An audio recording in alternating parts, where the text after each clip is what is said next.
बेळंकी सलगरे रस्त्यावर भीषण अपघातात 35 वर्षीय तरुणाचा मृत्यू झाल्याची हृदयद्रावक घटना घडली आहे।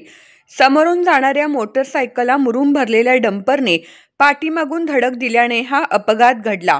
मिळालेल्या माहितीनुसार मृत तरुणाचे नाव भीमराव बाळासो कोरे वय 35 राहणार बेळंकी असे आहे।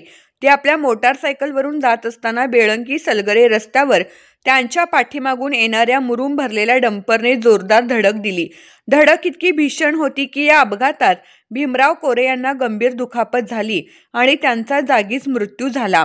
अपघातानंतर परिसरात एकच खळबळ उडाली। स्थानिक नागरिकांनी तातडीने घटनास्थळी धाव घेतली।